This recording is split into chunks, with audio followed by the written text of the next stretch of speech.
Have you ever wondered what life could look like when you're older, totally alone, with no one to share your experiences with?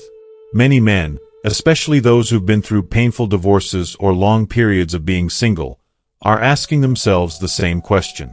Some feel like they've given up on relationships entirely, deciding that it's just easier to stay alone. But what if I told you that this mindset could be limiting your happiness in ways you never imagined? In this video, I'm going to explore why some men, just like you, decide to give up on dating and relationships, and why that could be a big mistake. I'll dive into the reasons men find themselves feeling disillusioned with love, from painful past experiences to low self-esteem and even health issues. But here's the thing, there's a real cost to shutting yourself off from connection, and it's not just about loneliness. It's about missing out on what could be the best years of your life. Stay tuned, because by the end of this video, you'll discover why deciding to stay single may not be as simple as it seems. I'll share insights on how a change in mindset can open the door to a new chapter, one full of possibilities you might have never thought possible. Trust me, you'll want to hear this until the end. This isn't just about relationships. It's about finding fulfillment and connection in ways you may not expect. If you are not subscribed, I recommend subscribing and activating the notification bell so you don't miss any videos. Your support means a lot to me, and if you enjoyed this video, you can help me continue spreading the valuable lessons by liking and sharing it. If you like the topic of this video, please comment 1. If you don't, please comment 0 to let me know how I can improve and make better videos for you. Now, let's begin. Of course, there's this old, almost inevitable challenge when dating women within your age range, particularly if you're over 50. It's not something that gets discussed much, but it's there. Women in that age bracket usually come with children, and most of the time, these children are not little kids. They're teenagers, sometimes young adults, who are already in the process of figuring out who they are. As you can imagine, teenagers don't exactly want to welcome a new person into their lives, especially someone who they view as an outsider. If you're trying to build a life together, one where you live under the same roof, it quickly becomes clear that these kids aren't going to see you as anything more than an inconvenience. They don't want to listen to you, and in many cases, they'll outright ignore your authority. They're not going to follow the rules of the house unless there's something in it for them, usually money or some other material benefit. This can create a deeply awkward situation where you're trying to forge a connection with your partner while simultaneously having to navigate the tension and resistance from these teenagers who are just trying to protect their turf. It's a strange feeling, one that makes you feel like a stranger in your own home. Imagine living with these soon-to-be adults who eye you with disdain, questioning your very presence, as if you've come into their space uninvited. They might give you that look that says, "Who the hell are you? And why do you think you have a place in our world?" They've been used to their way of life for so long, and now, they're supposed to just accept you as part of it? It doesn't work that way. It's incredibly isolating, and it can leave you questioning your place in their world. And this doesn't end there. Many of these women come with serious financial baggage. They might be struggling with credit card debt, car loans, or other financial obligations, and you won't know about these issues until you're well into the relationship. At that point, it's hard to back out, especially if you've already emotionally invested in the relationship. But now, you're faced with a reality that can feel overwhelming. You're not only helping support a family but also carrying a heavy financial load that can easily complicate matters. The stress that comes with that kind of responsibility can weigh heavily on your shoulders, leaving you feeling trapped and uncertain about the future. And then there's the issue of sex. This is something that's rarely talked about in a truly honest way. But the reality is that as men get older, their interest in sex can change, and not always for the better. When you're in your 20s or 30s, sex is always on your mind. It's something that consumes your thoughts and is constantly being thrown at you through TV shows, movies, and advertising, and it seems like the world is pushing you toward it. It's an almost all-consuming desire, one that drives many aspects of your behavior. But once you reach your 50s, things start to shift. The truth is, sex just doesn't have the same appeal anymore. It's not that you don't enjoy it, but the urgency and intensity from your youth fade away. And for many men, that's fine, they just don't care about it as much, especially if they're not with someone who truly excites them.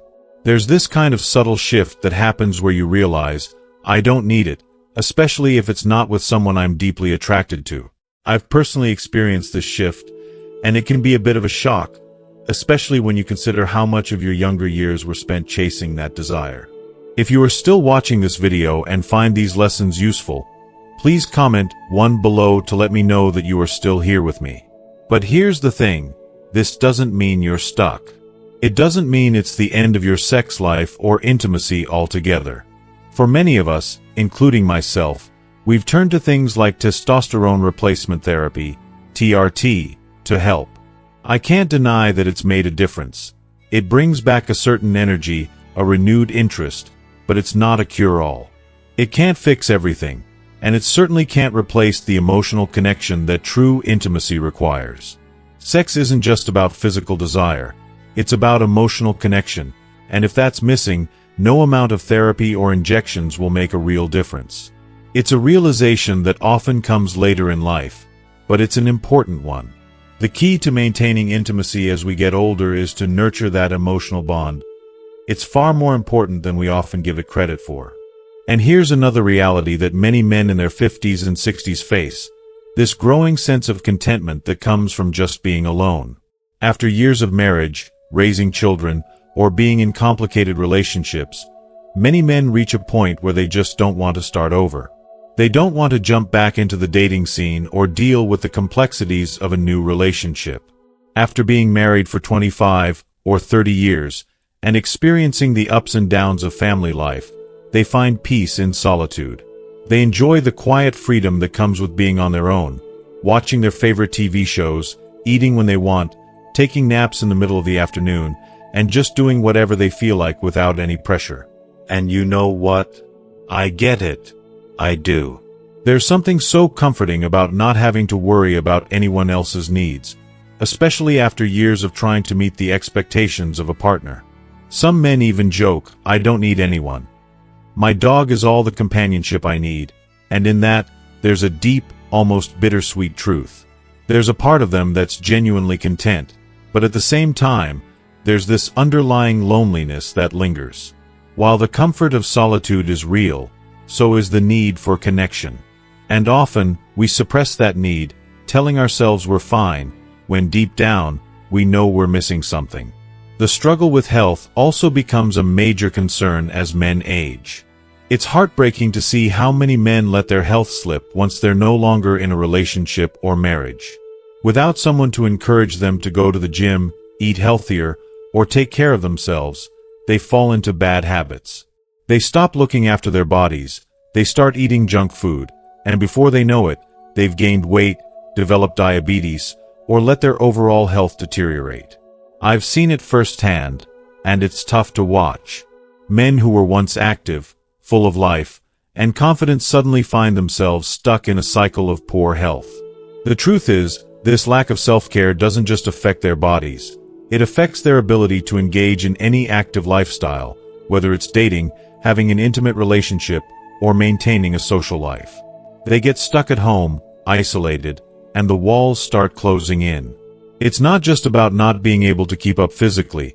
It's also about how your health can hold you back emotionally and mentally. These issues, the kids, the debt, the fading sex drive, the growing contentment with being alone, the health problems, are all challenges that men face as they get older. It's not easy to navigate, and at times, it can feel overwhelming.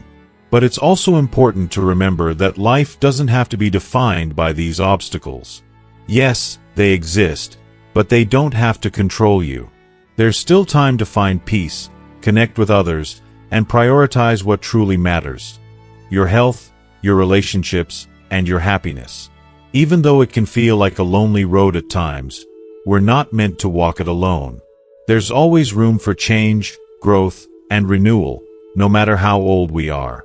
For many men, especially those who haven't dated in 25 or 30 years, the thought of approaching a woman or anyone they're attracted to can feel utterly daunting and, in some cases, even terrifying.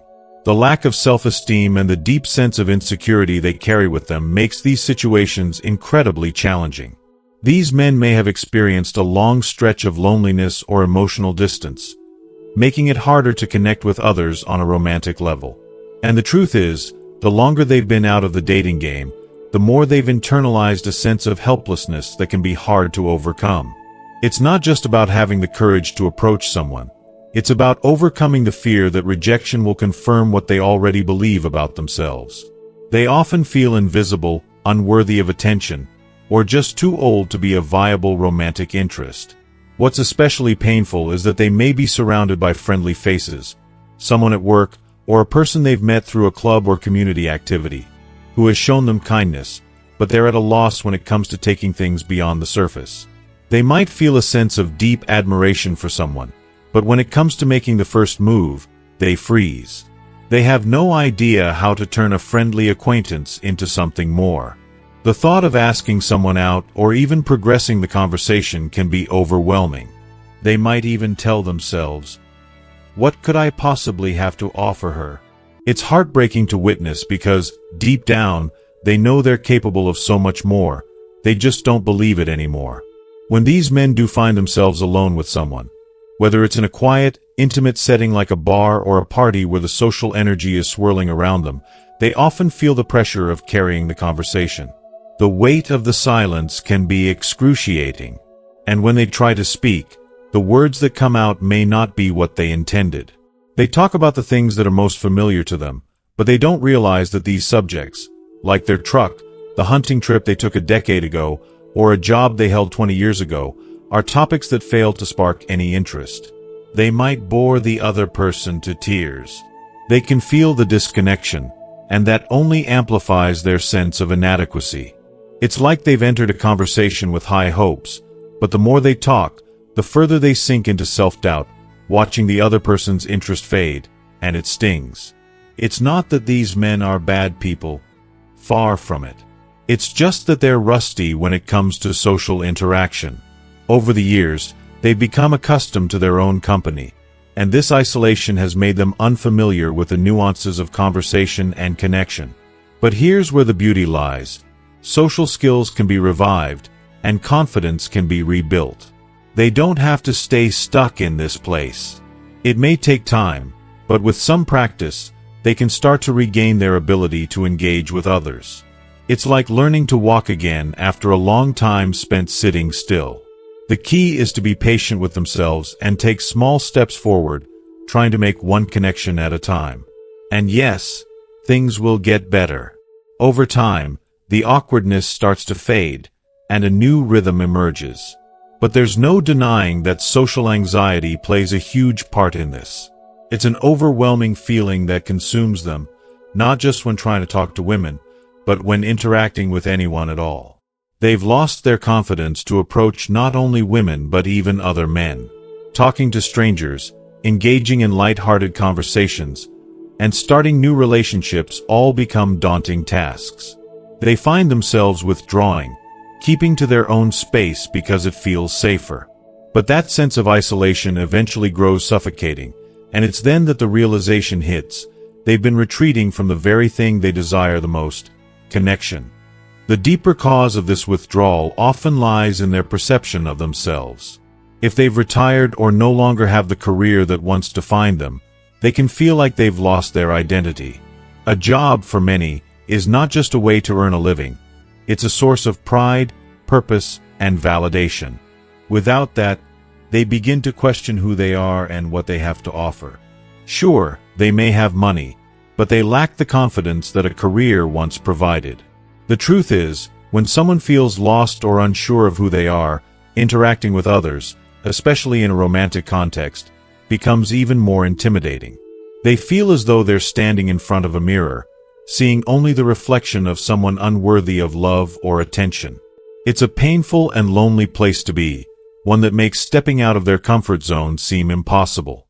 Some of these men eventually come to places like the Philippines, not to seek love but simply as a means of survival. It's ironic because, in many ways, that's how my journey began here. I never dreamed I would ever date again. Honestly, I didn't even think about it. I came here for the financial opportunities, to live more comfortably, and to escape a life that felt stagnant. It was a way of surviving, not thriving. But what I didn't expect, and what many men don't expect, is that this place, far from what they thought would be a temporary solution, offers more than just financial relief. It offers a second chance. Many men, just like I did, come here thinking they're here to survive, but in doing so, they begin to rediscover a part of themselves they thought they'd lost. Here, they find themselves living in better homes, with nicer apartments, and enjoying a lifestyle they could never have dreamed of back home. It's not just about comfort, it's about the opportunity to live again. And yet, for a long time, they still don't think about dating. But as time passes, they start to notice something remarkable. They see men their age, some of them less attractive, maybe not in as good shape, or as financially stable, who are happily married or have beautiful girlfriends. It starts to click for them. If he can do it, why can't I? It's as if a spark ignites within them, and they start to feel that maybe, just maybe, love is still possible for them. And with that realization, everything changes.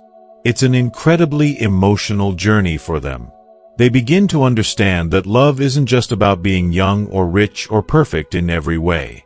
It's about connection, effort, and the willingness to take risks again. They realize that life doesn't end at 50, 60, or even 70. It's not about the past. It's about what you're willing to create in the present and future. They start to believe in themselves again, and that belief becomes a catalyst for real change. These men, many of whom came to this place simply to survive, end up thriving in ways they never imagined.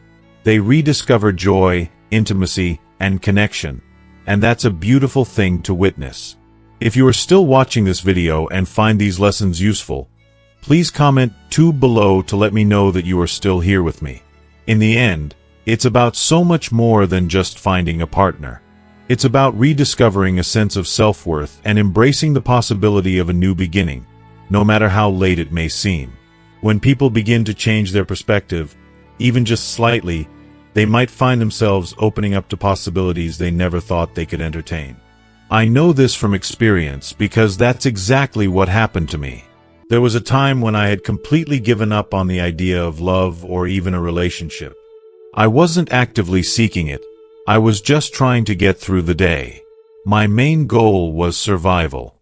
I focused on the basics, getting enough money to pay my rent and bills, and then maybe, just maybe, having a little left over to have a drink with a friend or enjoy a night out every once in a while. It wasn't a glamorous life, but it was my life, and it was comfortable enough.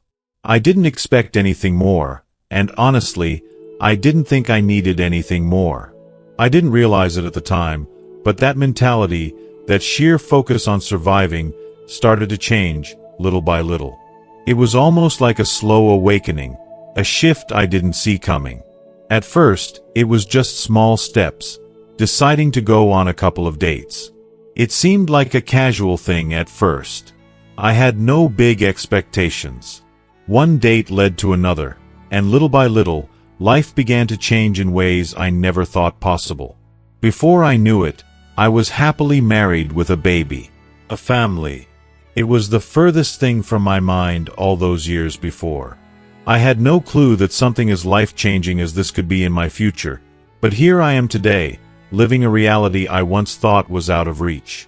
To be completely honest, I can relate to a lot of men who feel like I did. The truth is, I felt the same way a lot of guys feel when they reach a certain point in life. I didn't have anything against women. I wasn't bitter or resentful, but I had been there. I'd had relationships, I'd had girlfriends, been married, and been single, and at some point, I thought that was enough. I didn't feel the need to fill some void with a relationship.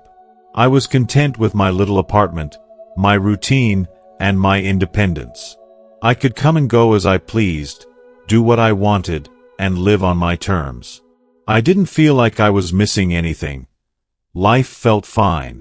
I had my job teaching English online, I was building my YouTube channel, and everything seemed like it was just fine. I didn't need anyone else to complete me, And I didn't even consider that I might be missing something deeper, something more fulfilling.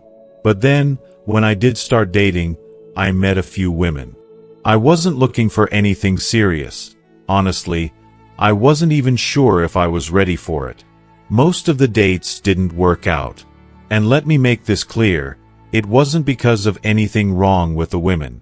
Not at all. It was just that it wasn't the right fit. It didn't click. And so, I found myself in that same place again. The place where I almost gave up on dating altogether. I thought, why bother? Why even try? I can just go back to my old life. Being single, living on my own, and doing what I want without the hassle of relationships. After all, who needs the stress, the commitment, the ups and downs of trying to connect with someone? But life has a funny way of surprising you when you least expect it. And then I met Jen. And everything changed. I never could have imagined how profoundly meeting her would impact my life. We connected in a way I hadn't experienced before. That spark, that chemistry, it was undeniable. And suddenly, I realized how much I had been missing out on. So, for those of you who are watching this video right now and thinking, I'm done with dating. I don't need a relationship. I'm fine being on my own. I hear you. I was exactly where you were. But let me ask you something. Have you ever stopped to think about what your life might look like in the future? I mean, think about it. Picture yourself at 85 or 90 years old, whether you stay where you are now or decide to move somewhere else. No matter where you go, one thing remains true. Time keeps marching on, and things change. As you get older, you might not have the energy you do now. You might find yourself needing help with things you never thought you would, like taking your medication, doing your shopping, or even taking care of your house. And what happens if your mobility starts to decline? What happens when you can't drive anymore? It's those moments when you realize how important it is to have someone by your side. If you are still watching this video and find these lessons useful, please comment 3 below to let me know that you are still here with me. Imagine being alone in those times, with no one to talk to, no one to share your day with. Sure, you might have your friends or your family, but there's something deeply comforting about having a partner. Someone who is there with you every day, helping you through the challenges, someone to sit next on the couch and watch TV with, or to play cards and reminisce about old times. It's those little things that add up. And as you get older, you start to appreciate them more than you ever thought possible. That's what so many men discover here, in this place where I live now. They find someone, maybe a bit younger than them, who brings fresh energy into their life. It's not about finding someone to fill a void. They didn't even realize that void existed until they found someone to share their life with. It's not about age or anything superficial. It's about companionship. It's about finding someone to share the highs and lows of life with, to share memories, to make new ones together. And when that happens, you realize how much richer your life becomes. You realize that life isn't meant to be spent alone, and that the simple joys of having a partner to share everything with can make all the difference in the world. I know that now. It's something I never thought I would understand until I lived through it myself. And that's why I'm sharing this with you. For those of you who feel like you don't need a relationship or who think that you can go through life on your own, I want you to know that you don't have to do it alone. Love and companionship don't just make life easier, they make it more meaningful. And when you look back on your life, you'll see that those little moments spent with someone special were the ones that truly mattered. Don't close yourself off to the possibility of love. It can surprise you in the most beautiful ways, even when you least expect it. As we wrap up, I want to ask you to reflect on everything we've discussed today. What have you learned so far? Perhaps it's about the power of companionship, the unexpected twists life can take, or maybe the realization that we don't have to go through life alone. I'd love to hear what stood out to you the most. Please, take a moment to comment below with one thing you've learned and how you plan to bring it into your life moving forward. If you liked this video and found it valuable, don't forget to share your thoughts and hit that like button. Your feedback means a lot to us. And remember, To keep up with more insightful content, make sure you subscribe and turn on notifications so you never miss a video. Thanks for watching, and I'll see you in the next one.